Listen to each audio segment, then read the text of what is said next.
This play is a comedy called Table in the Air. We're in the Psychological Institute in Paris, France. The year is 1905. Pierre and Marie Curie are inspecting a small wooden table. It's very light. But solid, no wires. We can rule out suspension. No air pump underneath. We can rule out blowing. Marie, I can't believe you're taking this seriously. you saw it with your own eyes. The table floating in midair. Appeared to. All four legs were off the floor at the same time. Magnetism? I came prepared. No trace of metal. Suction, then. Her hands barely rested on top. Enough to suck you in. I'm keeping an open mind. You're risking your reputation as a scientist. Gladly, to discover a force as yet unknown to science. Darling, she's been exposed as a fraud many times. Inconclusively. She was caught slipping her foot out of her shoe. She cheats. Certo, cheat. You admit it?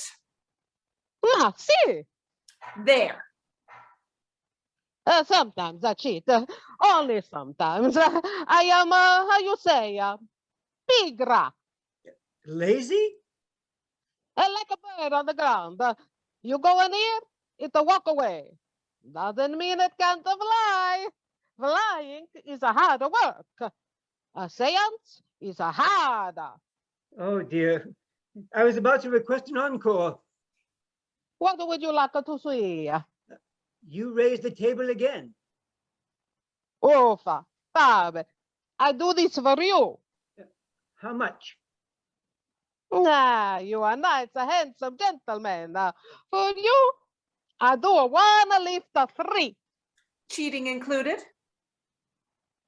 Not with a nice planted gentleman. Thank you, Signora Palladino.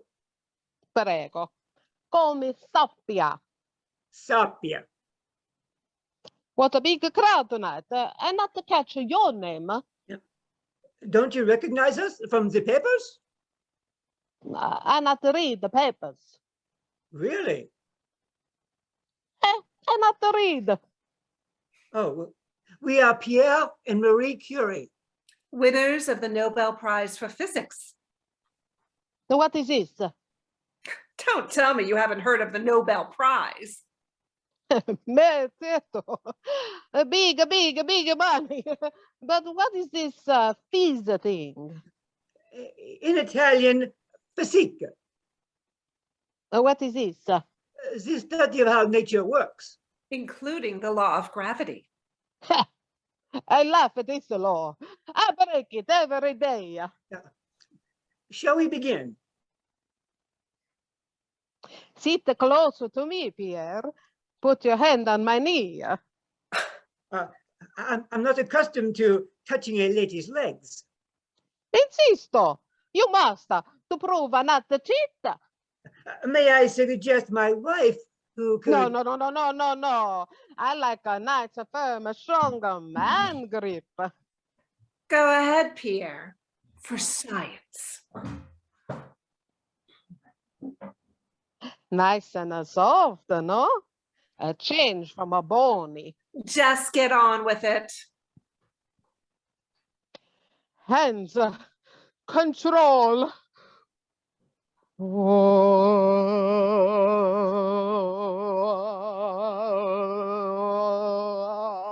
Spare us the routine. John, flow through me. Oh! Amazing!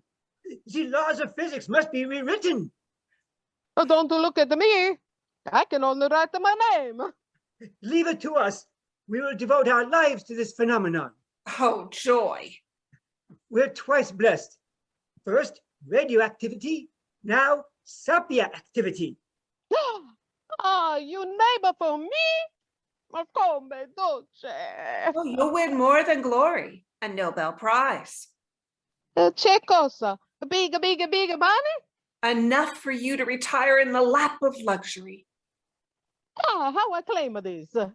There's no guarantee. The committee decides. Oh, don't be a grump, darling. She's bound to win. Well, perhaps with our help, we could. Ah, you are nice, kind people. I split the prize with you. Is allowed? Oh, yes. Last time a colleague received half the money for his discovery. Pierre and I shared the other half for our research. Oh, not fair. Should be three. How you say? Ugali. Equal shares. You'd be willing? Ma, sì. 1/3 of a big money is still a big money. First things first. Kindly roll up your sleeves. Che cosa? The clothes on your arm. Please roll them up. What the for? We must assure the committee there's no chicanery. Not to understand. Oh, I bet you do. Marie? What possible reason could she have for not complying? I am not accustomed to show my naked arms to a gentleman. Pierre, would you mind leaving the room for a minute? Look here. For science, darling. 1 minute. Humor her, Sapia. Purely a formality, I'm sure. Mm.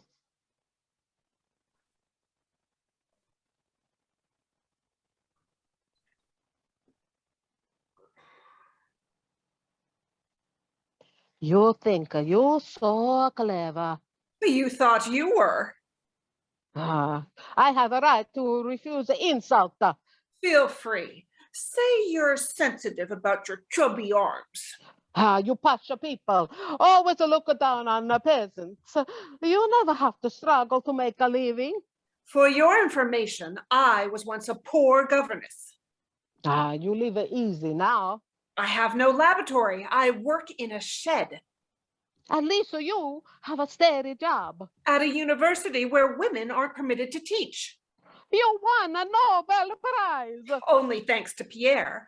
At first, only he and our colleague were nominated. The committee hadn't even considered a woman. Allora, you struggle too. You should feel for me. I do. I wish you'd find respectable employment. This is all I know. You possess extraordinary skills. Become an honest conjurer. You ever hear of a female magician? Name one.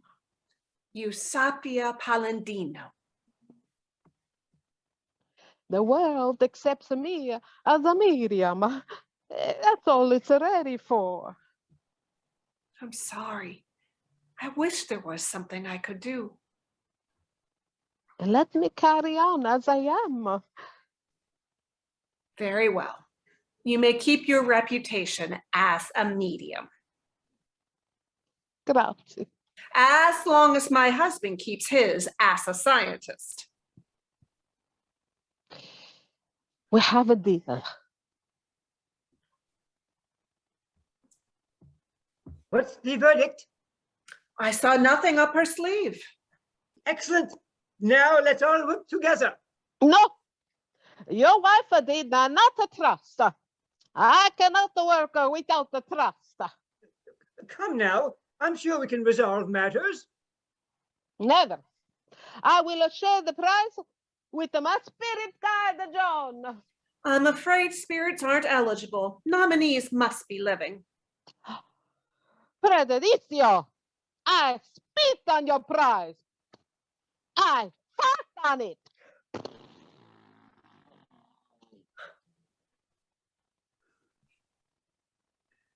Such a lost opportunity. There'll be others. A company wants to make radioactive toothpaste for a glowing smile. Excerpt from Eve Eventually Did It, play written by Tasman Jahan. Scene 1. 1980s, a beautiful Victorian house in the southern part of England. It is late afternoon. A party is taking place within this house and the grounds surrounding the property. It is John Deltisham's house. John, in his 40s, is a well-known businessman. Sebastian, his friend, in his 30s, enters the quiet drawing room. He is well-dressed, but rather tired-looking. He anxiously sits down on the Chesterfield sofa placed next to a table and looks out the window for a short moment. He gives out a heavy sigh. He then looks at the drawing room door, hoping that someone will join him very soon. In the background, there is the buzzing of conversation and laughter as the party is in full swing. Finally, a beautiful and well-dressed lady appears with a tray in her hand. It has some used cups and saucers on it. She is John's wife, Eve. Eve is in her 30s. She appears calm and friendly. Throughout the conversation, there is unease and awkward eye contact between them. Ah, there you are, Seb. Yes, here I am, Ah, just waiting, always waiting for you. I wondered where you'd got to. For what reason were you actually wondering, Mrs. Deltisham?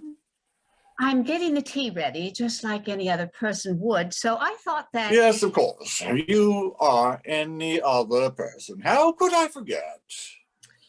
Would you like a cup of tea? You're asking me if I would like a cup of tea.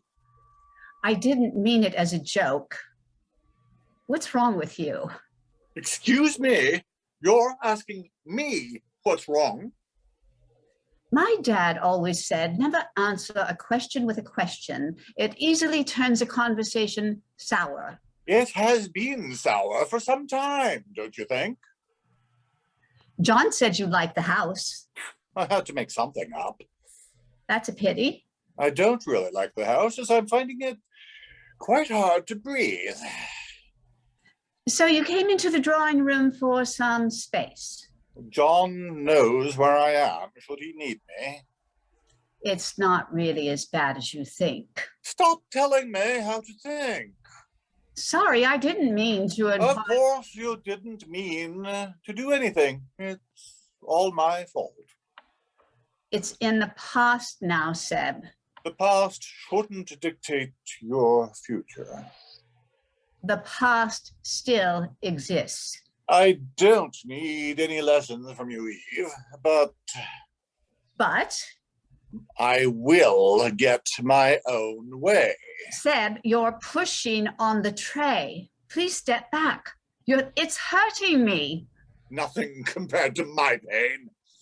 You promised never to mention it after the wedding. I feel so lonely without... Eve almost loses grip of the tray. Sebastian quickly grabs the tray for her. An awkward silence ensues as they look at each other with great unease. She holds the tray tightly. On seeing Eve's eyes welling up a little, he lets go of the tray and sits back down again with agitation.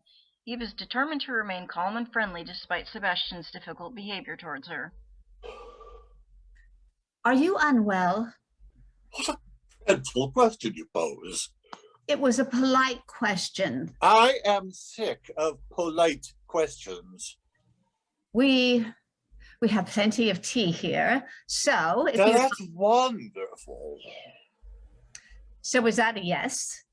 Haven't any choice, really.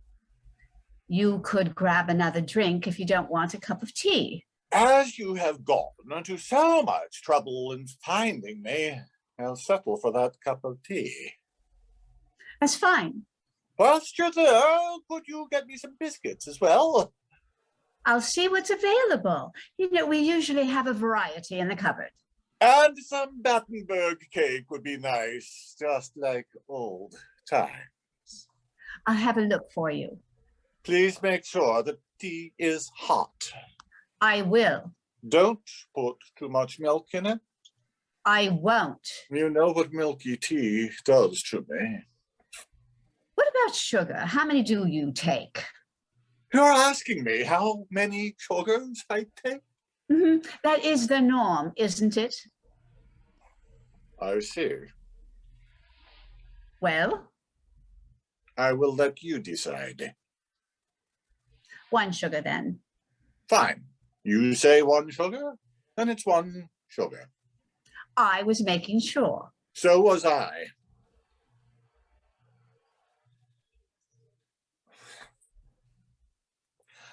I am really not here for the tea or for the drinks or the party. It's nice that you came today. I haven't seen you since. Thank you for reminding me. How very kind of you. Sorry. John kept in contact with me. John likes to keep in contact with his friends. I am shocked with this behavior, Eve. Shocked. I'm only offering tea. Exactly. Or has someone offended you? You. You look beautiful, by the way. Thank you. You look good too. You mean I look awful, don't you? I didn't say that. Your eyes did. Please, Seb. I've been helping out with the family business. Dad wants to hand over the reins next year. Well, that's great news. He said taking care of the restaurants is too much for him now. It'd be nice for your mum once he retires. Now I work long hours at the restaurant, Ah, which one? the one in London. I am pleased for you. I haven't slept very well for the last 3 years. Some nights I drink myself to sleep. I still hold that silver photo frame in my hand before falling asleep. Ah, you should have I talked. should have what? Nothing. It doesn't matter. It would have been a reality if someone didn't rush to get married to a person they hardly knew. Was it 1 sugar or 2 Please. sugars? Don't. So you mean no sugar? What have you turned into? I'll go with 1 sugar. Why are you making this so difficult? I just want to make you a cup of tea. I want to get it right. That's all. I really miss you. It's so hard not to. I'll make sure the tea's hot. Please, Don't. please, look at me the way you used to. Please. I don't know what you mean. Liar. I am not a liar. I am a wife of a respectable household. I already know that. You can't live in the past. You've got to let go. Eve, I have spent a lot of money to come up here today for this special gathering. I know. It's quite a distance for you. Do you know why I accepted the invitation? Why? I only came to see you. Well, that's a shame. No, no, it isn't. It really isn't. Please stop looking at me like that. I have suffered enough. We all need to move on. I am moving on. I know what I'm doing. The weather was really nice this morning. Yes, even though it was a little cloudy on the way up, Mhm. I felt it was going to be a pleasant day. I think it will probably rain tomorrow. It won't matter if we're indoors together. Hopefully it won't rain. We should be able to get out. You mean get out together? What a frightening thought. Then why invite me? John wanted you here. Just John? Yes, You must be thrilled that I am staying the night. John is. Yes. But you're not at all thrilled about it. I'm glad that John is happy about your coming here today. Good old John. It's always John. Good old fella. You must get back, as everyone will be wondering where you are. You must get back because everyone will be wondering where you are. Once I've finished making the tea, I will. Of course. Please, Sebastian. You do know why I'm really staying the night. Eve gives him a desperate look as if to convey regret. Sebastian calmly gives her a smile. Eve hurriedly exits. Sebastian smiles to himself but remains unhappy. End of scene.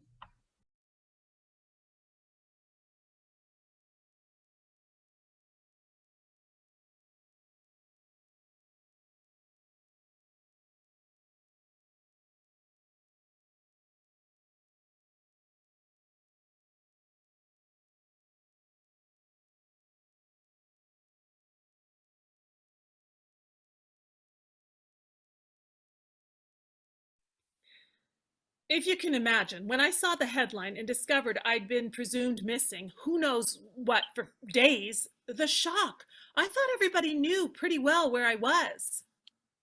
That is correct. Or I certainly would have come forward much sooner and eased everybody's mind. I'm afraid it's not going to help much in this case. See, here's the thing. Nobody's looking for you. You aren't the missing girl. They sat down a table in front of them. For the matter, it's page 5 story by now. That could be right. I'm a very devout newspaper reader when I get the chance. This is the missing girl. Even on page 5, her photo is still featured. Certainly her name, Liliane Shen. Features, as you can see, are Asiatic. Chinese, to be specific. Yours may have 1 or 2 strains mixed in, but appears to be principally Caucasian. She has straight black hair falling past her shoulders, black eyes, almond shaped, as is characteristic. You have slightly curly hair, blonde, in a page boy cut, as I believe it's called. Peroxide or some such colorant. It's dark at the roots. And as for the shortcut, it happened just this morning. How did I know it would alter my appearance so much I'd be grilled until even I wasn't sure anymore who I am? This girl, yep, that's me. Flattering angle, I'll admit, but I won't believe you can't see the perfect resemblance. We have people claim falsely to have killed someone. Kidnap someone all the time. Often they're sincerely deluded. That may be your case, but I must say this is a first. Nobody's come forward claiming to be a missing person they don't even resemble. Not in our experience, at least. Please, nobody raced ahead and informed the parents. That'd be like the bureaucracy at work here. Come all the way down to the station and find out it isn't their little girl, a stranger. Back into a spiral of despair again. One I fear can't be resolved, but more positively at this late date. If the missing girl did waltz in, it's another matter, and not on a gurney for the morgue. That only happens in fairy tales. Does it seem like a fairy tale to you? It happened. I'm here. The missing and presumed girl herself, in proper person. Oh my God, my parents? You said you contacted them? Are they here? Oh, they must be so relieved. Your parents are here, your actual parents of record, not the fictitious set you've assigned yourself. The mother who actually bore you after 9 months of carriage in the womb. The father with you who this seed actually, pardon me, miss, this was on the verge of becoming indelicate. What real parents? I don't have any real parents like that. I'm adopted. Yes, that's it, adopted. That explains the discrepancy of appearance that seems to puzzle you so much. They're puzzled, these actual birth parents whose existence you've just denied, looking on from the other side of the two-way mirror. Do they look like they can afford psychiatric treatment for a daughter? How did they find out I was here? Whoever these people are. We identified them based on, sorry. Go ahead. Sorry, that was your line, Vic. Okay, my thing jumped again. Okay, what was the last thing we did? How did they find out I was here? Whoever these people are. Oh, yeah.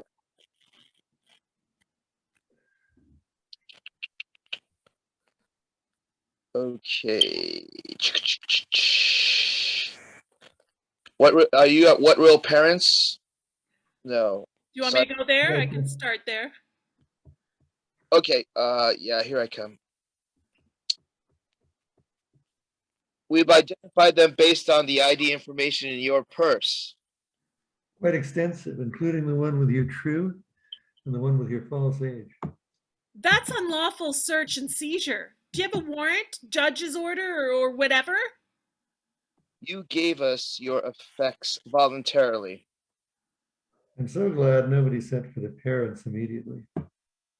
Before we examined points of resemblance and made the determination there were none. Not a single one. Aren't there some points of identity between almost everyone? I bet we have the exact same number of chromosomes, even if they're not the exact same ones. I bet neither of us has a Y. My father has influence and he loves to sue people. He could make things very hot for you if you're going around verifying my identity as one person when I've already told you in good faith that I know exactly who I am, somebody else. And this father is? Nathaniel Sim. Which would make you Anastasia Sim. Pretty good likeness. She's pretty in person though. And younger. Witness this. Holds up second ID.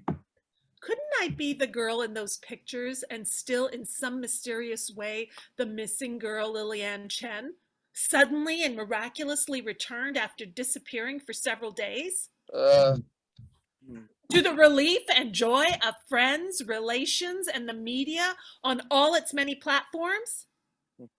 Chen means Sim in Chinese. I read that somewhere. Anyway, aren't we taught in school to identify with others less fortunate than ourselves? The Chen family are Chinese billionaires. Their daughter Lilian is a prodigy in math and physics. Was. I think it's time we resigned ourselves. No ransom note? Didn't read if there was. Hostage situations rarely play out with the victim surviving. Wouldn't it be saying that as if it were the Chens out there, not the Sims? Oh my God. I hope you're wrong. So do we. Believe it, so do we. It would be as if a piece of me had died.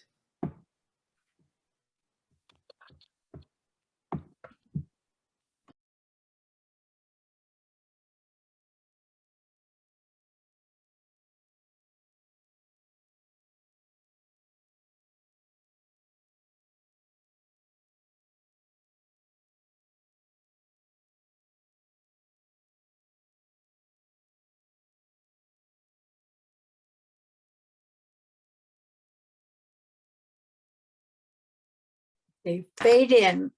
Exterior suburbia morning, 1990s. The red tiled roofs of upper middle class homes, a quarter of swimming pools. Interior Ana's bedroom, day. A sizzling sound. Steam rises past magazine cutouts of Jewish wedding rituals, a chuppah, a groom breaking the glass, the bride dancing, Hava Nagila, and most importantly, Rachel from episode 1, Friends, in her wedding dress, sporting Rachel's cut.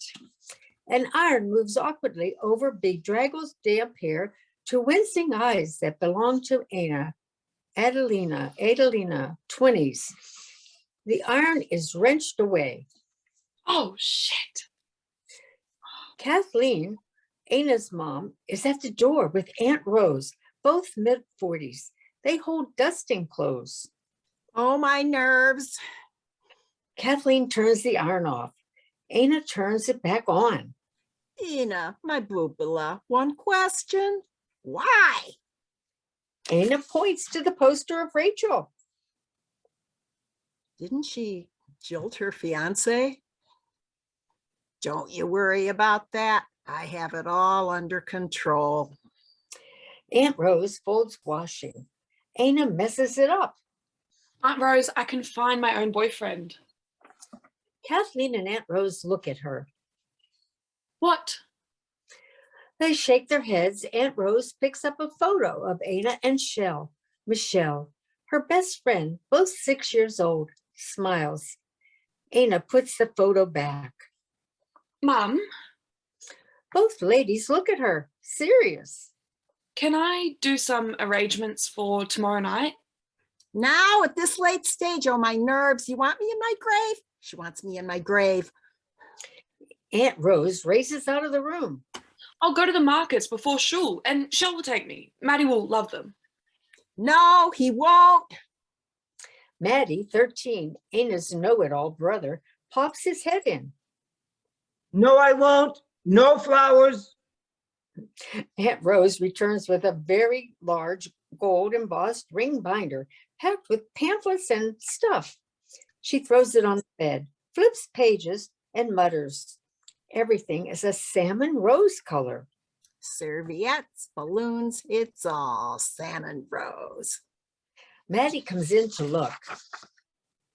What respectable 13-year-old boy has salmon rose at his bar mitzvah? I can do it. It will be ruined. All my work. Ana smiles. It's radiant. Aunt Rose looks at Maddie. He shakes his head vigorously. She looks at Kathleen. She points up. She looks up. Silence. Oh, my nerves. She nods. Ana hugs her. Maddie's face is utter devastation. He leaves the room. Go to school. Learn something. I'm trying to learn how to be a man, and none of you are really helping. Aunt Rose walks out with her folder. She wags her finger to the heavens.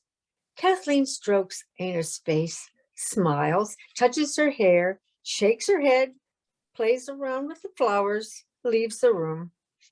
Ana looks at her watch, grabs her bag, puts the flowers back to how they were, runs out of the room. Salmon rose. Iron. She runs back in, pulls it out of the wall, runs it out. Interior, Ana's lounge room, same. Past Kathleen and Aunt Rose dusting decorative ceramic plates. One has Jerusalem. Kathleen touches the plate. Next year in Jerusalem. Ana stops, turns, regards her mom and aunt, kisses them both, continues. Interior kitchen, same. Past her dad, Bernard, 40s, holding the Australian Jewish paper. He shows the paper to Maddie beside him. Read and learn, Maddie. Read and learn. The article headline reads, "It's a fact. More and more Australian Jews are marrying out." I'm never marrying, Dad. So will you never, I repeat, never have to worry about me.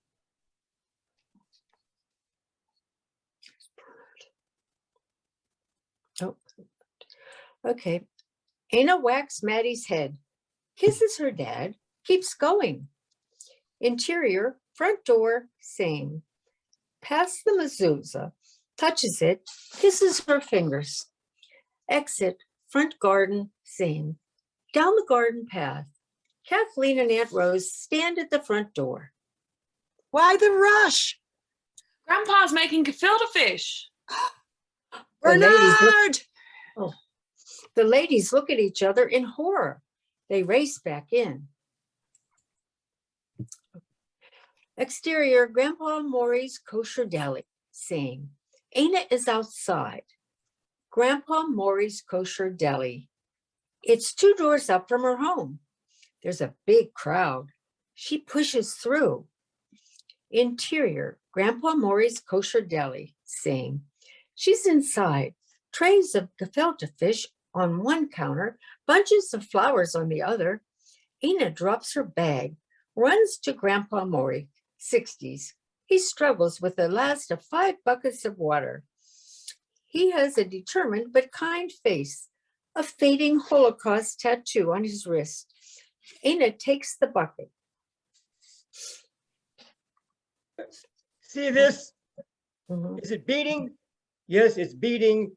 As long as it's beating, I can carry a bucket. Ana puts it down. Get the bucket. Ana moves the bucket, puts on an apron, a hairnet, begins to pull bunches of flowers apart. 5 minutes, Ana. You do that. I'll deal with the. Aunt Rose, Kathleen, and Maddie enter. Aunt Rose and Kathleen put on aprons and hairnets. They kiss Grandpa Maury. Good morning, Dad. Tell us when you make gefilte fish. It's a jungle out there. Bernard enters. It's a jungle out there. He gets his apron and hairnet. Kathleen, I have a special someone coming tonight, and we have gefilte fish. Kathleen looks at Rose. They understand each other. They smile at Ana. Ana sighs. Grandpa Maury. Find someone to share your life with, Ana. Maddie, let the chaos begin. Maddie, go to school. Maddie takes a deep breath, opens the door, disappears into a crowd of people, mainly short ladies, shoving their way to the counter, yelling orders. Rose, Ashkenazi or Sephardic?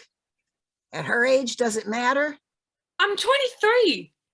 The good ones go quick, boobala. Is that all, Mrs. Goldstein? Mrs. Goldstein holds up one of Ana's arrangements. $12 in total. Thank you. Good Shabbats. Next. The frenzy continues. He's the grandson of a friend of my podiatrist. What does he do? Doctor, lawyer, doesn't matter. He's the one. I feel it. Ana listens. She continues with the flowers. They are purchased as fast as she makes them. Ana, the flowers come already in bunches, so why must you separate them and make new ones? Why create more work? Sometimes more work is worth it. The last bunch is taken. The buckets are empty. Interior, Grandpa Maury's kosher deli. Later, Bernard unties his apron. When I arrived in Australia and before I met your late grandma, I lived with a lady who made them like my mother. I learned so I would always remember my mom. There'll come a time when I'll pass this recipe on, but not while this ticker works. Well, no. Bernard? No. I don't know. We have a different script, I guess. So he nods. And then Bernard, yeah. you have one job only.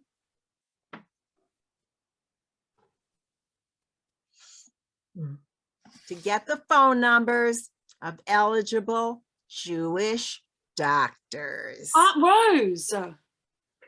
Bernard kisses Ana. The few remaining customers nod. God couldn't have said it better. He leaves. Ana empties the buckets of water. Grandpa, your gefilte fish always sells out. Why don't you make it every week?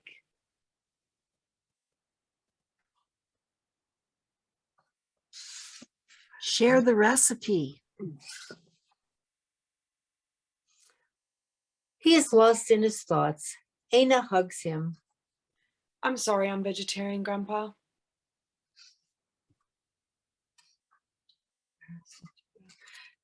Kathleen and Aunt Rose kiss their dad.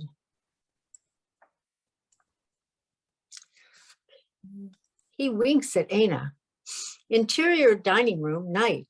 Kathleen, Bernard, Grandpa Maury, Aunt Rose, Maddie, Ana sit with Reuben Epstein, 20s, at the Shabbat's table.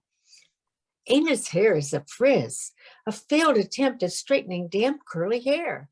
Reuben tucks into the Sabbath bread, pours himself more wine. Aunt Rose taps a covered dish on the table.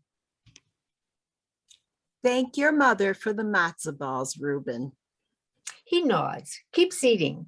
Aunt Rose pushes Ana's chair closer. Ana and Reuben share an awkward glance. What happened to your hair? Rachel's cut. Reuben is confused. From Friends on TV. Isn't hers straight? Ana smooths her hair, nods, and smiles. Reuben shakes his head, goes back to his food. Are you bar mitzvahed? That's not a word. Mine's tomorrow. Reuben gives a disinterested nod, keeps eating. Maddie shrugs. Silence. Gefilte fish, Reuben. God, no. The smell. Yuck. Everyone freezes. Grandpa Maury smiles. Exterior front garden, same. Reuben files into the garden. Grandpa Maury wipes his hands, slams the door behind him. Aunt Rose opens the door slightly, puts Reuben's matzo ball dish on the porch. We won't be needing these. She slams the door. Reuben looks in the dish. One small matzo ball sits alone. Interior dining room. The family enjoy the remainder.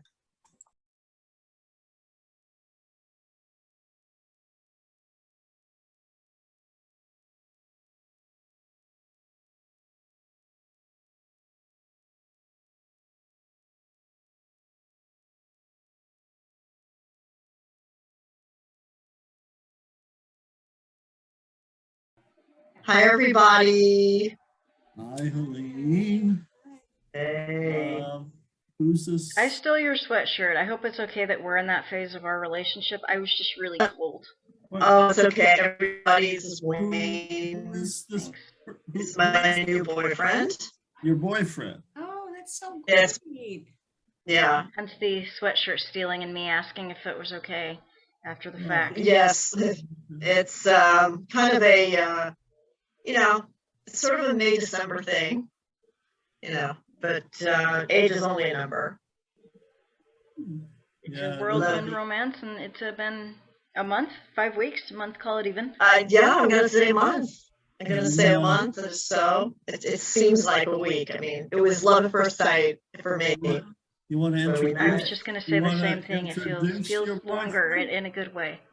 Yeah. And yeah, so this is Emma and Brian, my good friends. Emma and I have known each other forever.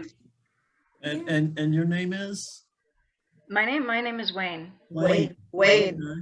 Nice to Yeah. meet you. I think our Zoom audio isn't all it could be, but then it never is. Zoom. So how long have you guys As long as known each nobody's other? computer freezes, I think we're good. Positive energy towards it not freezing. Oh, okay. Yeah, it's been about a week. I think, no, it's been about a month. I was saying how it was like a week, but it's been about a month. Yeah. All right. Well, it's Yes, nice to meet you. so, Anything else going So, on? oh yeah, we have an announcement. Okay, so Oh, you're not getting yeah, married? you guys heard what? You guys heard? You guys no doubt have heard. It's all over social media. It's even a couple of news outlets have picked it up. This new flower that was discovered in Eastern Africa, and it was developed in a greenhouse. Some say from alien seeds, but I don't know about that. Yes, it's in a country called East Bunia, very small country, and it has the flower has a color Yes. that You some do. people, not everybody can see, but that some people can see, and it's never been seen before. It is like no other color known to humanity.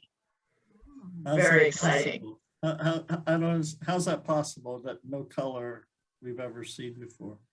Well, you know the social media phenomenon of is the dress white or gold or black and blue? It's like that.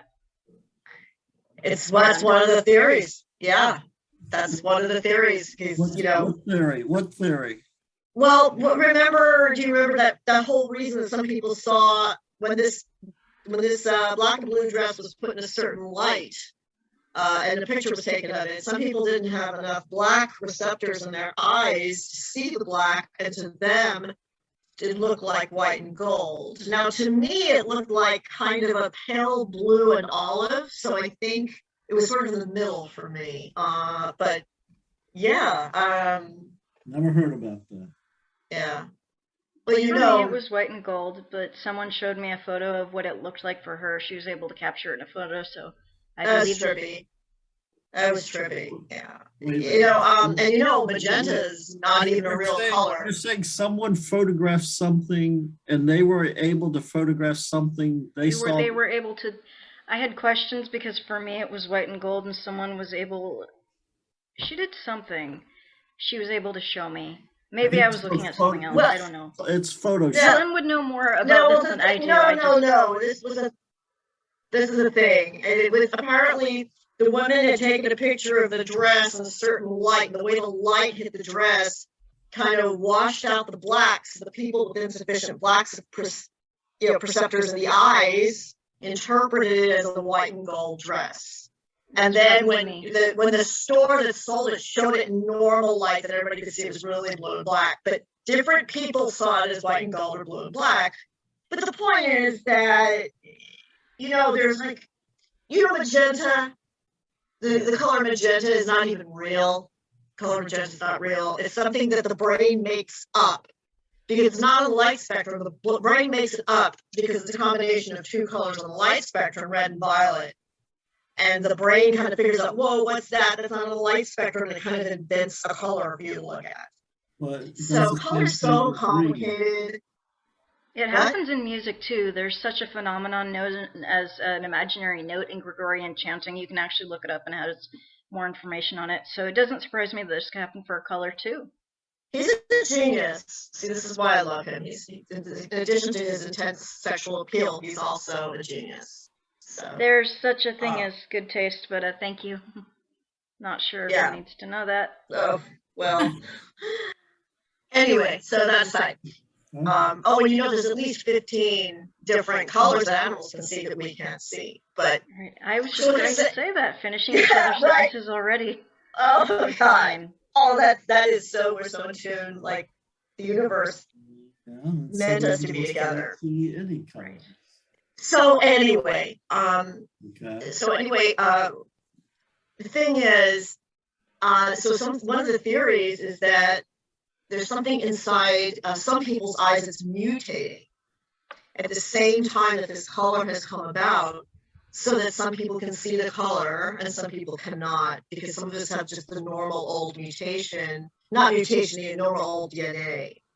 So, And it just so happened that the guy inside of his greenhouse who developed this flower happened to be one of the mutants.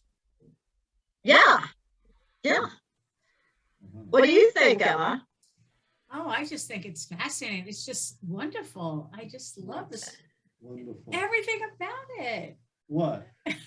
This flower, the color, the fact that other people can see it, the fact that you just have to believe in it. Everything about it. It's just amazing. It's awesome. It doesn't mean you have to believe in it. So can I count on you? Can I count on you? This is one of those times you said if I ever needed anything. So can I count on you like 5-10 grand maybe a loan? Because I need that. I need that. Of course we're going to support her. Absolutely, because for my research into the mystical It qualities. should be an I statement. No, I'm talking for both of us. You can't talk for both of us. Well, she's she's the main supplier of money to that family, as far as I know. So, That's not entirely accurate. oh, really? No Is that comment. so? Nope. Listen, hey, we have to get going. We have a thing, but I'll be in start the touch car. with you about the. Okay. Okay, so I'll talk to you guys. Okay, so same time, same day next month as always. Okay, bye. It was nice Bye. meeting you.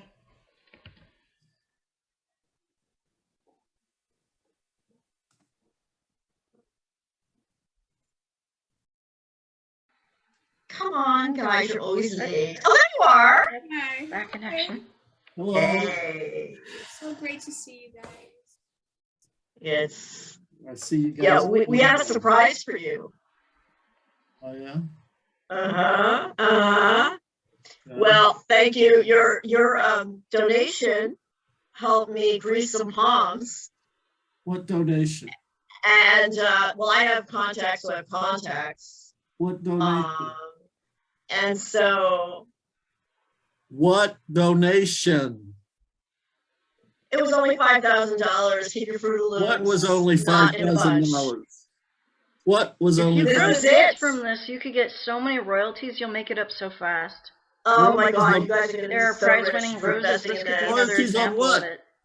They might even Look, name this it is after the her. flower. The flower, look. What flower? It's right here. I'm showing it to you. It's in front of my face. Yeah, I can see it. Does that mean, Yeah, this, does that mean I'm a mutant? well, depends. Does the flower look like a bluish gray? That means you're not a mutant.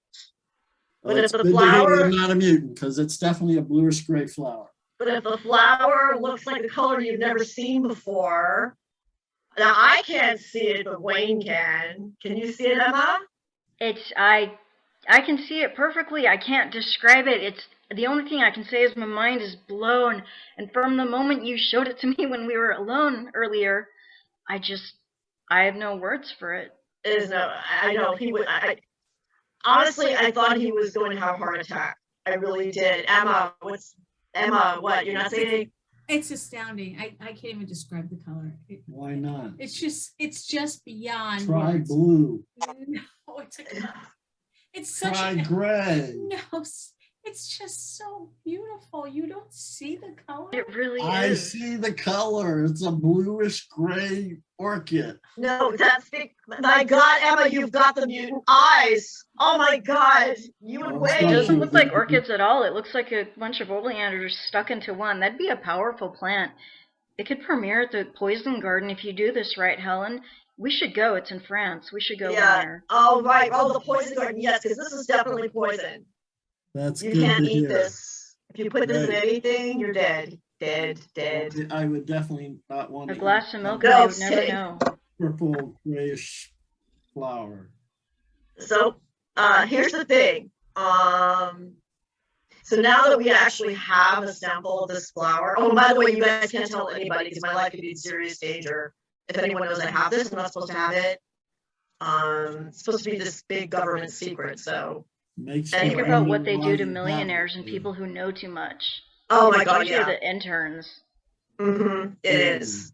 So The other mo- people know about it. Right. So anyway, Emma, we're going to need a little more money. I'm thinking about 250,000, but it's such a small investment when you compare that to what the millions you guys are going to make by going in on this with us. Oh, Are wow. you out of your mind? No, we could do it. 250,000. We don't have $250,000. No, we have equity in the house. What we could We have. have Yeah, it's the equity in second the house mortgage. because It's called we paid investment. off the house. Don't worry, I'm giving you the money. No, You know something, Brian? You know, I'm getting a little tired of your negative energy. I think that you are sucking Emma dry, is what you're doing. You are sucking her dry of her positivity and you're replacing it with your negativity. I think it's Like an going in energy the- vampire, I you think need to it's go going through a in whole, another it's not an direction. exorcism, but there's things you can do to get rid of energy vampires. It Yeah, just there takes are.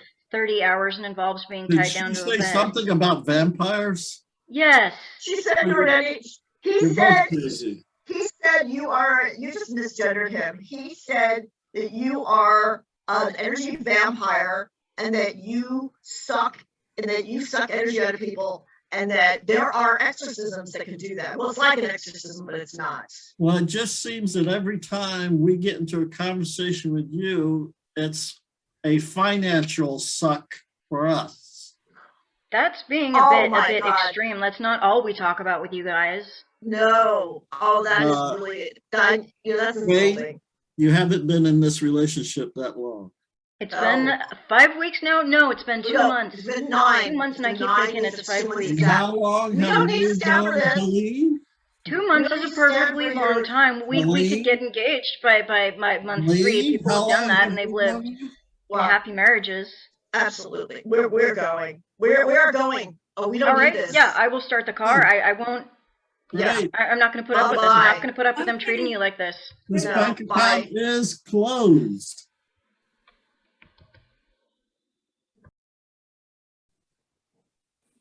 Hey, Emma,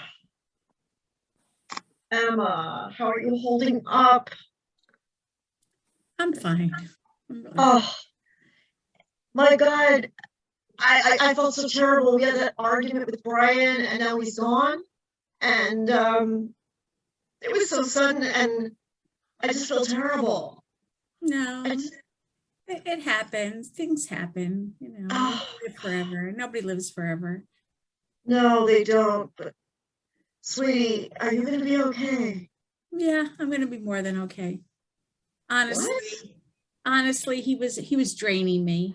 I mean, he was just sucking the life out of me. I'm glad he's gone. Wow. That's powerful. Oh, well, we're going places, honey, and we're gonna be rich. Yeah, And he won't have to worry about the money because he's in a better place where you don't have to worry about material things. right, exactly. Okay, I'm gonna let you get back to your guests now. Okay, well, it was great seeing you. Bye. Bye. Take care, love. Bye.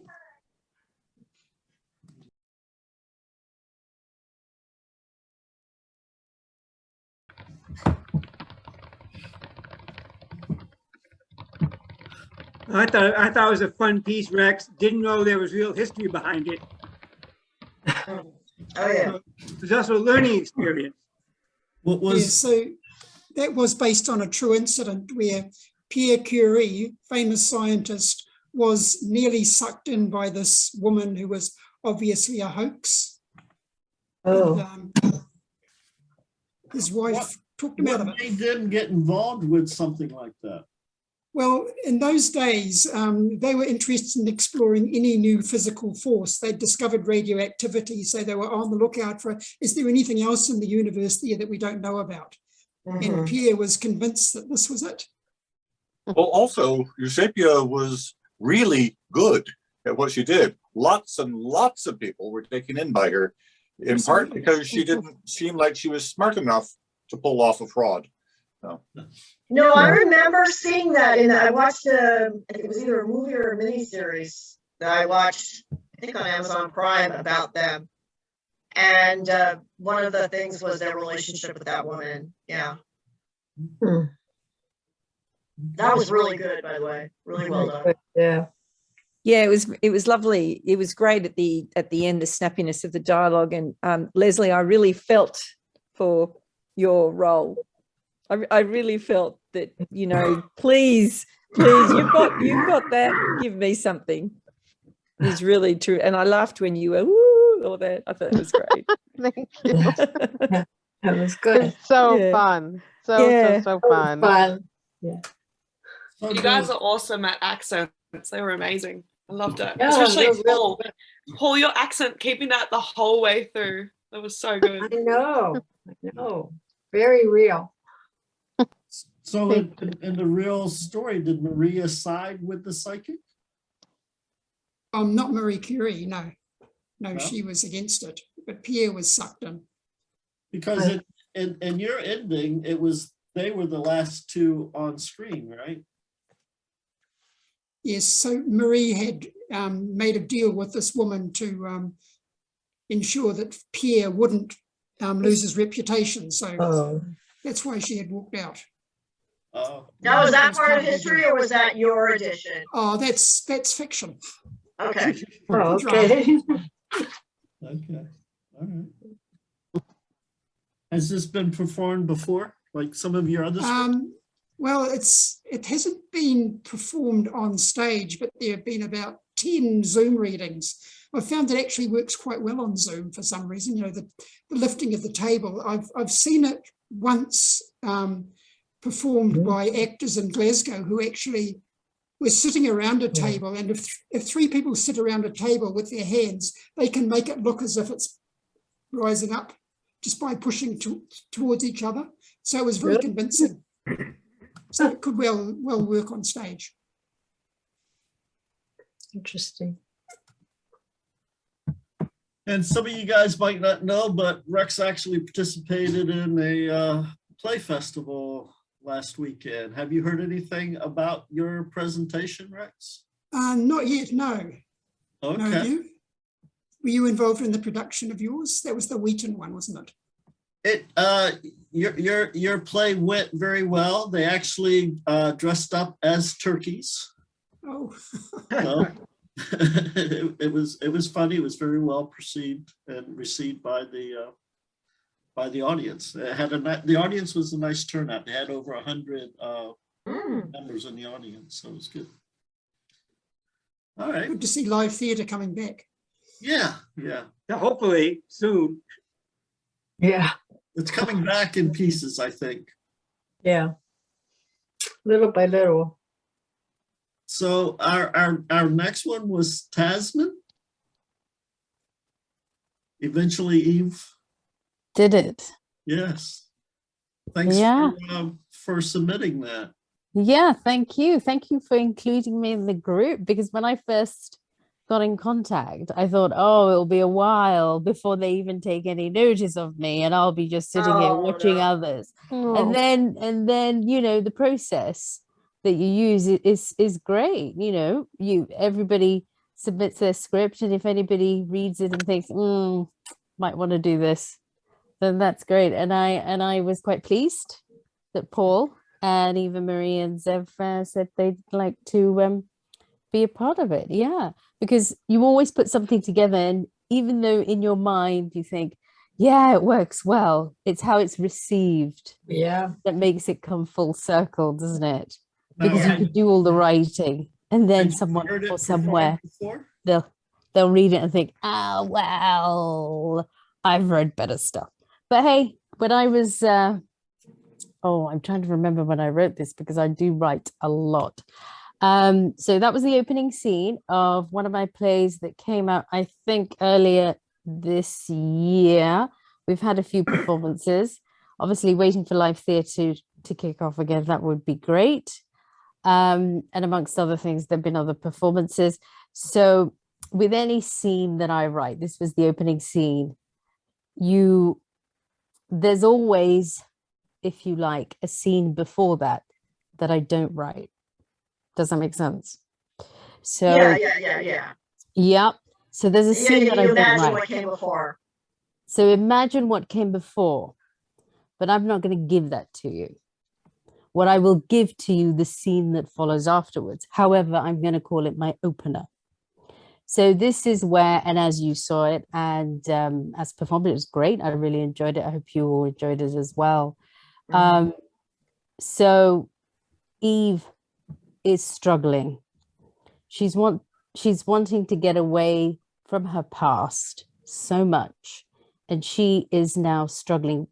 She may be married to this person called John. However, John is, you know how you have a rebound boyfriend, a rebound relationship, right? So this is what she is doing. She still likes Sebastian, but due to certain events, sad events, and she's very hurt, she's decided, right, the only way I can forget about this going on in my life is if I just marry this person. Oh, but it just happens to be his friend, which is just plain awkward and messy. And then the scene that comes after that is where John is not aware of their relationship. So this is obviously happening behind the scenes, and he's taken himself away. But then I'm hoping that someone maybe picked up on this, and you question, well, if she wants nothing to do with him, why does she even enter the drawing room? Why does she even go there? So, you know, little things like that. So yeah, so it's a tough relationship, but eventually Eve did it means she's been through all this regret, this suffering. She wants a way out. She's still looking for a way out. And in the end, it is quite dark, but she does run away. But she doesn't have the guts to confront them. And this is where another character arrives on scene, and it's her friend called Fiona. And she says to Fiona, I really wished they would just go to hell. I hate them. I hate all of them. But she pretends to be the good wife, and she pretends to, you know, pretends to take care of their needs. and then it just goes all pear-shaped. So It's all Sebastian and Eve were never married. They were never married, they were together. And what happened to Eve was, the backstory is that she lost a baby because of him. And she never got over that. And he does go on to say, there are other scenes, I have apologized 1,000 times. What more do you want me to do? Just, please forgive me, blah, blah, blah, blah. But she doesn't really want to think about it. She doesn't want to talk about it, and she wants to leave it behind. So the way in which the scenes evolve is Sebastian is holding out for her. Her mother-in-law twigs that something is going on, but she doesn't confront her, but makes sure that Sebastian is always busy. And then maybe I'm not telling it in the right order, but at the end, basically, Sebastian's holding out for nothing because he kind of gets popped off. Yeah, so the whole party, you later on find out that the whole gathering was even though she says it's John's idea, it was probably Eve's idea because she wants to get them all in the room and be done with them. And off she goes. And dawn, just before dawn, she and Fiona leave the premises, and they are in a very sorry, awful state. So is running away. So the question for Eve is running away the answer? Leave it as a bit of a question mark. Probably not, because she's made some of the worst decisions of her life. And she continues to do so because she's running away. So would you like to bring in other parts of it, or are there other things that you're working on that you'd like to bring in? I am always working on something. And I don't mind it depending on when is this a monthly thing or bi-weekly or what? Well, we may have to discuss that because we generally meet the fourth Sunday of every month. So next month is going to be tricky. Would be the 26th of December. We may choose to take a month off. Yeah, which is normal, which is fine. But if you're still Zooming, then I'd be delighted to join you all again if you'll have me. But if you're not Zooming, I'm not swimming. No Zoom, no showing. No show at all. Tick me off the list. But no, January is going to be interesting because January is a 5-Sunday month. So sometimes people will think, oh, well, it's always the last Sunday of the month. But there's the occasional month where there'll be 5 Sundays, and then that means. That's great. So we have to make sure that people are aware that we're meeting on the fourth Sunday and not the Fourth fifth Sunday, no Sunday. matter what. Yeah. Sure. I mean, January, whenever, the info's online, so I'll pick it up and go from there. And if it suits, yeah. But if you would like me, this is the thing. I don't know if people like little snippets of my work, or would they rather see the next, hear the next Well, we scene. do things in series. So some people do things in series, so. Yeah. So I don't know. I mean, there's so much in It's my really- archive, if you like. It's really up to the writer. I mean, you are limited to a 10-minute piece. So if you don't mind bringing in something piece by piece, that's fine. If you've got short pieces, that's fine. If you got something you're working on and you just want to hear it to give yourself an idea of how it's going, then bring something in that you're working on. Sure. Like I said, I'm always working on something. I mean, the latest one, I might share that with you and see how that goes. It is called The Crowned Craziness of His Majesty's Matrimonial Fancy. That's a long title. Oh wow. it's yeah. So I just thought, yeah, I like that title. I'm gonna go with it. I usually, this is the rule, and I don't know if other writers do this, but you usually find the very first thought or the very first idea that you have, you write it down, you go through the process of other ideas, but you find yourself going back to what you liked in the beginning. And this is what I liked in the beginning. So I went back to that and I said, hey, it's a long title, fine, you know, I can live with that. I've written a comedy that's quite popular, and it's called The Awkward and Bumpy Love Story of Snobby Stupor and Magnanimity Dove, and people seem to like that. So on the back of that, I thought, I'm doing this. So it's about an island. Sorry, it's about an island. It's near somewhere in the Indian Ocean. So it's fictitious, and yeah, I don't want to give too much away, but anyway, it's supposed to be funny. Okay. So I'll see. You know, I suppose I could alternate if I'm still allowed to come back in. You know, we've had a bit of drama, so I could do a comedy next. Yeah. Once you're accepted into the group, you're in the group. Okay, cool. Thanks. Okay. I'm honored. Thanks. We're gonna, unless anyone else has anything to contribute. We're gonna have to go. What was the next scene?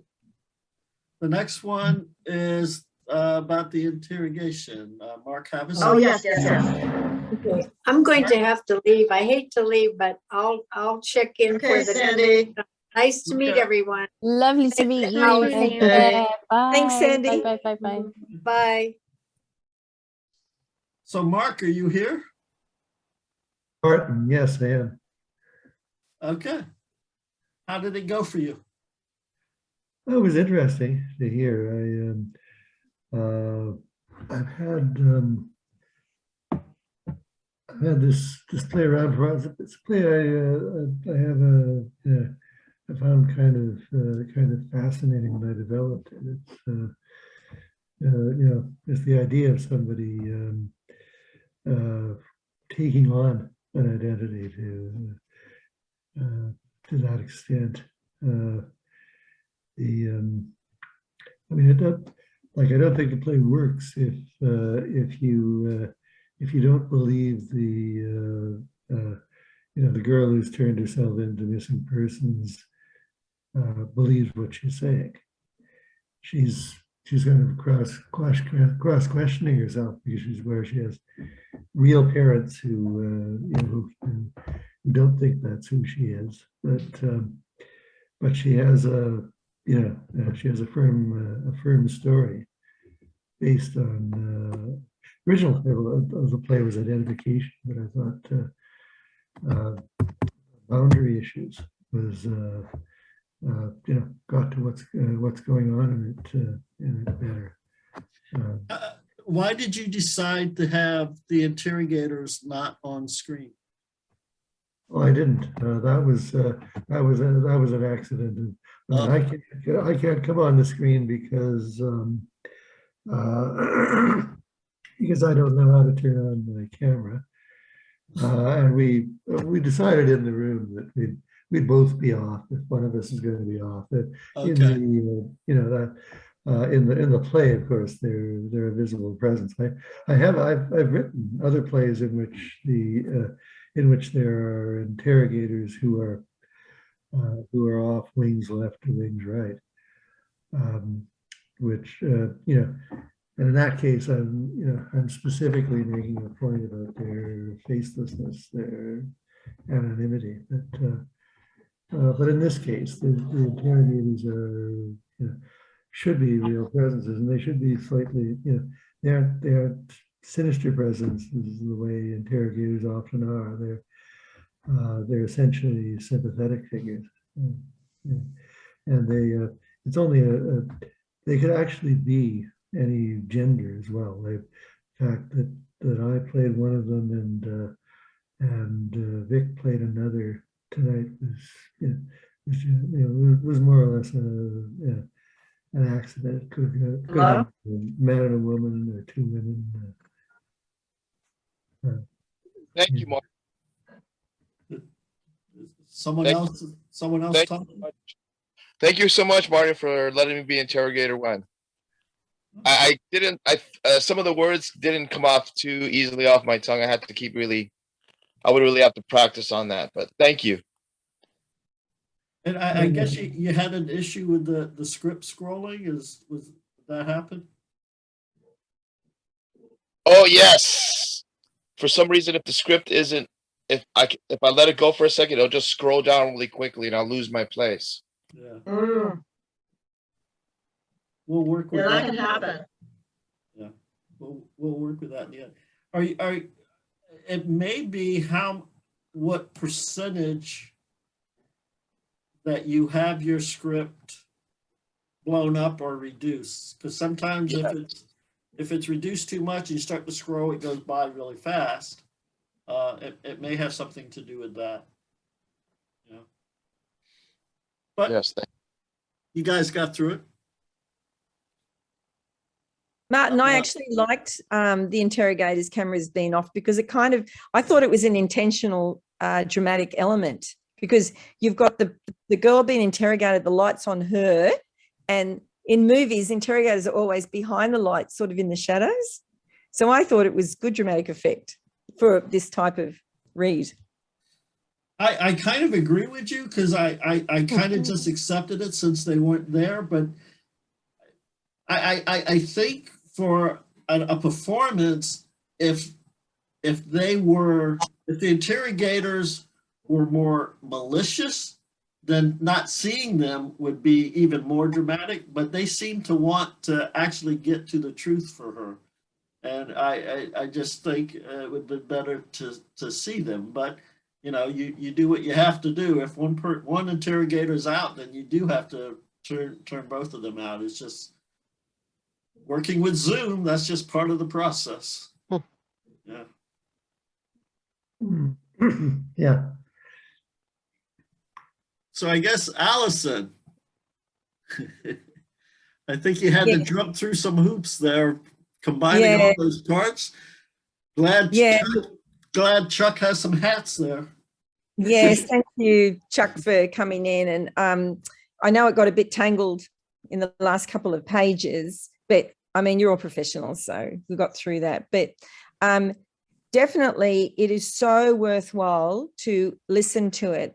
Normally when I listen to somebody read my script, I normally read it, but I didn't. I just looked at the camera, and it's so interesting to hear myself that I don't think the audience understood what's going on here. And I think that dialogue isn't as good as it could be. And I'm busily writing notes. So I'm going to do a rehaul of it all, because even my daughter Ellie, who played Ina, has left, but she said to me just quietly that she didn't actually understand exactly what was going on. And I thought, oh, okay. Because, you know, I've got the whole story here, but I've got to get it down on paper. And also because it's a film, it's not a play, there's a lot of subtlety, subtext through action and stuff like that. And I think I need to reduce that too. I think I've gone a bit too overboard with the subtext to the point where nobody really knows what's going on. But anyway, it is based on, it's a combination of my life, because I'm Jewish and I married a Catholic, and it didn't go down real well with my family, but we've been married 40 years. Obviously it works. And we lived. I just want to jump in briefly. Allison, I owe you a huge apology, because I thought you were going into a totally different direction with the show. I'm an American Jew, so I have opinions about everything, and I'm just going to be really loud about them. I'm like, okay, I'm sorry. I thought it was great. I just was misinterpreting it. And I liked that you had the differences there between conservative and Reform Jews and Sephardic and Ashkenaz, because that's so important. So yes, thank you. Big fan. Yeah, because I had a DNA test, and I'm an Ashkenazi, but my father is a Sephardic, but my mother's Ashkenazi. So it was interesting, you know. So I know they want authenticity. So my daughter, even though her dad's Catholic, she's Jewish.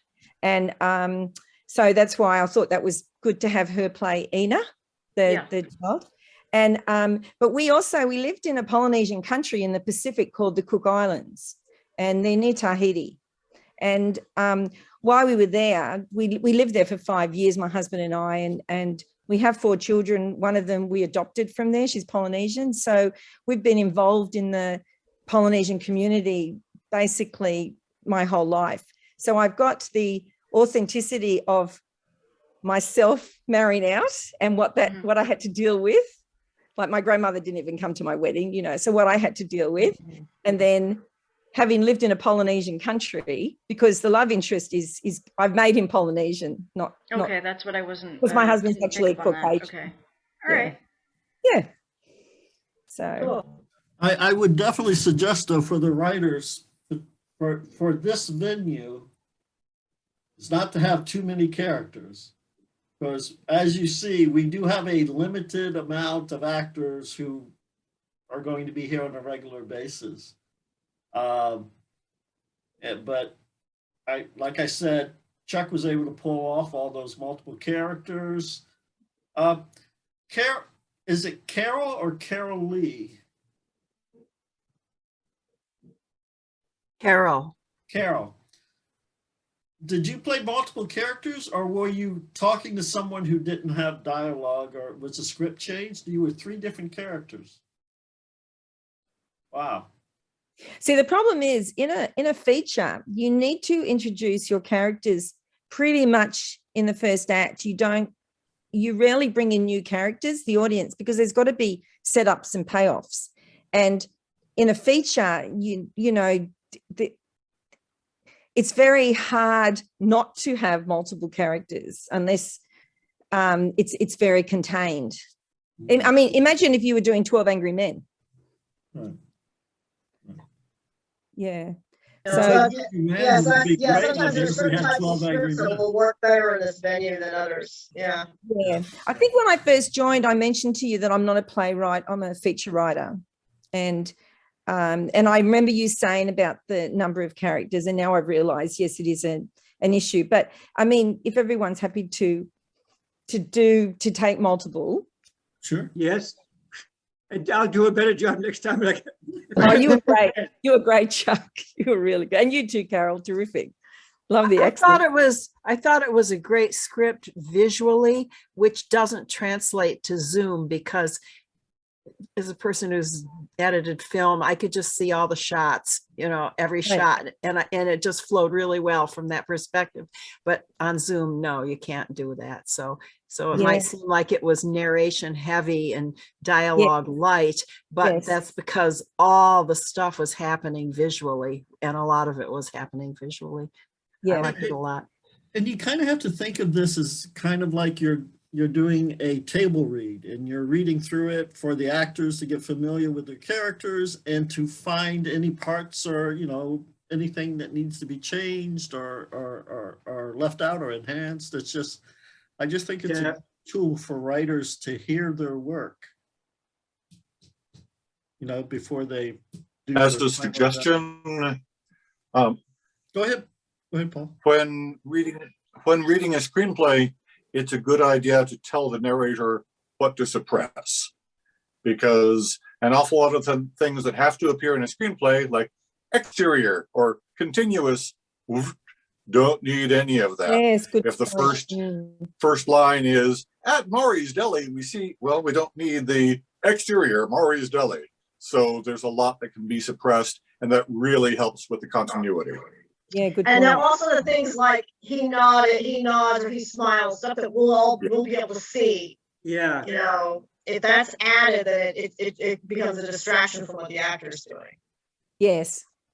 And I know that it's a little tough because we have the breakout rooms to rehearse multiple pieces, but if it's possible, there are actors that could, you know, maybe be in one piece for half of the rehearsal and then jump to another piece, so that you would have different voices reading. I mean, the actors that did it, they did a great job playing all those multiple parts, but there are people, so you could kind of hear a different voice and see the interaction on screen. That might be helpful if other actors are willing to do that. I'm always willing to do a cold read if I have to also. I know that's something our group tried to do before, and it didn't. A lot of times that ends up running into problems. So. And part of that problem is me trying to figure out how to take you out of one room and put you in another room. So yeah, it does have some technical limitations. Yeah, I totally get that. I totally get that. I'm open to doing a cold read though, if anybody ever needed just somebody, to just Same jump in here. and read cold. Yeah. Yeah, same here. Full reader. And definitely if it's But like, maybe not 4 characters. right, if it's like, Maybe just 2 or 3. if it's like a small piece. And then or you if end up just need a narrator talking to or something. yourself. Well, then we're going to move You on. don't to know the when you're last- the old guy, when you're the son. We're going to move on to the last one, The Flower by Mary. Steve, you're freezing. I'm what?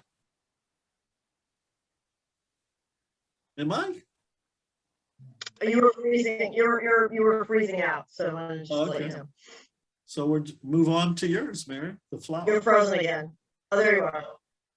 Well, just go Kinda ahead. going Take it in away, now. Mary. Take it away, Mary. Yes. Did it work for you? I thought it went off without a hitch. I was really pleased with how it went. And I could have been all my actors just really hit all the notes and didn't say, it wasn't like scripted, but they knew what kinds of things they needed to say. And I think it went off really well. I was very, very pleased. And with with people who aren't comfortable with improv, it might not have worked. Everyone was comfortable. Oops, my internet connection's unstable now. Oops, sorry. But anyway, like I said, I just could have been more pleased with it. I think it's one of the best presentations I've ever done in this group. In terms of, I'm not judging like my work as the best writing or the best this or whatever. I mean, just in terms of how it went off, how it resulted, it was really great. I think it's a good tool, if a writer's struggling on how he wants a particular scene to go or what dialogue he wants to use, to suggest, just a frame of an ideal and then give that to the actors to just carry the story through. I think it's a good tool to use for writers. I don't know, Rex, have you ever thought about doing something like that? Is Rex still there? I enjoyed certain parts of it in particular. When was it $250,000 was mentioned? And yes, Stephen's reaction to that was wonderful. And then the reaction to that, oh, you're bringing all this negative energy. We're only asking you for $250,000, man. I think it was a wonderful scene. What could possibly be negative about that? Yeah. Yeah. What I liked especially going in cold is it kept me on my feet, and I thought of all the unusual and new agey things I could possibly ever think of. Like, some of it is true. The poison garden is a real thing, and the imaginary note thing in music is real. I forget what the phenomenon is called, but those two are real, and the dress thing, but everything else I was just making up as I went along. There's a great thing about improv is that everybody brings their store of knowledge, so that, if you know something that's useful to throw in, you can throw it in. And so that's the great thing about using that. I was inspired to do this by the movie, is it Cohesion? I think the name might be Cohesion. One of the actors in it, if anybody's a fan of Buffy the Vampire Slayer, Really? guy named Xander, is one of the stars. And Actually, his character, he's playing the guy who starred in Roswell. Oh, and wow. However, he really is playing himself in a way, because he is playing a character who had a really major alcohol problem that harmed his career and that can make him really dangerous. And that actually happened to him. He actually became violent and awful, and I think went to jail and all that. And alcohol really had a very extreme effect on him after a while. So in a way he played himself, but literally when they say, oh, you know, he was in Roswell. Oh, really? Who did you play in that? I was the lead character. I don't recognize you. Yeah. They gave me the feeling maybe he gets that in real life because there was such rawness with the way he played that. But anyway, no, he's one of the stars. Everybody else are either unknowns or relative unknowns, but it's really good. It's a science fiction movie. Okay. I'll have to check it out. Yeah. And I think it's called Cohesion. Let me just look it up really. But it's improvised.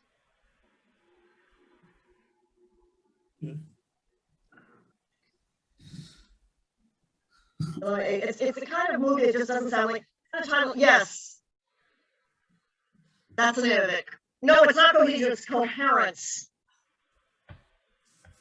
Okay. Yeah. Whoops. Yeah. Coherence. It's not Cohesion. There's another movie called Cohesion. Coherence. It's just not usually, movies don't usually have titles like that, so it's really hard for it to stick in my head. It's on Amazon Prime. It's free if you have Amazon Prime. Okay. Anyway, so that was what inspired me. And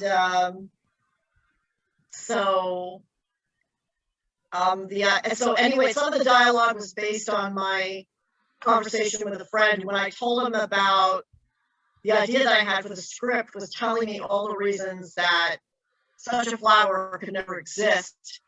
And instead of thinking this would be great, this is a great character, or I can work this in. And I got a lot of ideas away from him for all the arguments he was making why this flower could never be. I thought, I'm going to use this. So that really, so Steve's character was very influenced by that. Yeah. So I thought it was very sad when Stephen and his other half, when she came on at the end and she was so happy. Yeah. she was so calm and you were draining her. So that she said.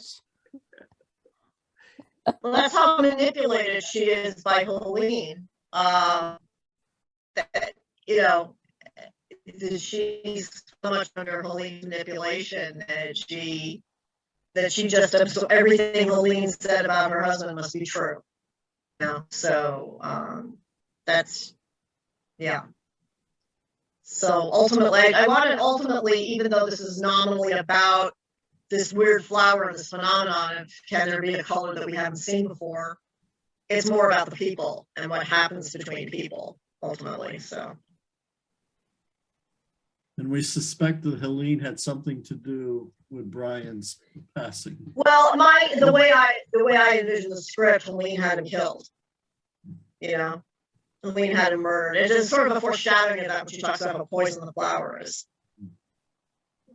Yeah. Okay. All right. Are you going to develop the script from this, or? I really want to take this seriously and develop this into probably like a short film, as opposed to a feature, make it a short film. But I want to develop it. I want to find someone who wants to film it. I want to put it on the festival circuit and see if I can get it shown at festivals. And I'm serious about this. So this is the first thing that really inspired me in a long time. So I really want to take it somewhere. We used to do that a lot in our improv class. We'd do an improv. It was so good, I'd keep it in mind and write a comedy sketch from that and film the sketch. Yeah. Bring in the people, but it's the same. It's not quite major motion picture, but the same idea of they give you a word, you develop a scene from that, and if the scene's really good, okay, I'll take that, and they make you write a script. Right. And it was fun. Chuck, have you ever submitted any scripts of yours? No, mine were just comedy sketches, just very short ones. That's all. And we the other one I have is Missing Person Finders, my web series, which we won't be shooting the 10th episode till COVID is over. Okay. Well, I was just saying, if you ever have anything you wanted to bring in. I'm not thinking of it now. At least get to see it read. Okay. All right. By the way, Tasmin, I heard you. I guess you had your. And I heard you ask when she said, "I'm actually doing fine," and I heard you. Oh, I thought that was you. because I saw that your mute was off. And that was great. I was glad to get a reaction. That's one nice thing to have the reaction. Sorry, I missed that because of the connection there. I'm so Oh, sorry. I think you gasped at that scene where Emma acts like she doesn't care that her husband died. She thinks she's better off. I think you gasped. I heard a gasp come from you. And I'm so glad your mute was off because I really liked getting that reaction. It's good to know that something, creates a reaction in people. That's one disadvantage to the way we do it. We have to have everybody muted, and so you don't Sure. get the immediate reaction. This is people- where live theatre is so much needed, and it's sorely missed because you do not Yeah. get to experience the reaction from others. We can have a discussion about it, which is different, isn't it? It's quite different, and you can be Right. quite methodical about Right. what you say, Do- etc. But the reaction at that time when it is playing out is so valuable. And Right. you kind of it lingers, and you sort of hold that quite close to Right. because So that's why yeah, when yeah. a gasp was great to hear, Yeah. like, oh, good. Whenever there's any kind of reaction, it's good. Yeah, Yeah. we've thought about at one point turning videos off, but keeping the mics on, but sometimes there's too much going on in people's backgrounds, and then it kind of It can be disruptive. Yeah. Yeah, I've belonged to several groups where they do that, and it is good to hear laughter, but it's also awkward when the laughter imposes on the lines and you miss some Yeah. of the dialogue. Yeah. We just want the best bits, don't we? Yeah. How do you get the best bits? It's so hard. But you know what? This is great. Having a Yeah. chat about it afterwards is great. With some groups, you have to do it immediately afterwards right. and then wait your Mhm. turn. So this is great that everybody talks together. And one of the Yeah. reasons I do that is to manipulate you guys, because sometimes people leave after they're done and they don't stick around to hear the other. Yeah. Okay, that's one way. So it's good to Okay, keep yeah. the conversation at the end, so that if you really want to contribute something, you'll stay And there. if you really want feedback, you'll stay. Yeah. So. Yeah. No, it's good. It's good. Yeah. And it's a good networking tool too. Yes. Yeah. Absolutely. Yeah. Yeah, absolutely. Well, I apologize, but I have to go right now. Actually, I It do is too. Yeah. 1 Me a.m. too. almost. So Ooh. So I'm going to. Oh, where are you, Tasmin? Where are you? I'm in England. Oh, okay. Here in California, it's 10 minutes to 5 p.m. Yeah. So it's 10 minutes to 1. And It only then got dark. I've got things happening in the morning as well. So I'm 10 minutes to lunchtime in Sydney, so I'm going to go and make myself something to eat. Yeah. And Okay, I'm we'll 10 see you to, on Monday. in Even the at evening in New morning. York. And Rex, I'm do in you New want to York. tell us what time it is in New Zealand? Zealand, yeah. It's 10 minutes to 2 in Auckland.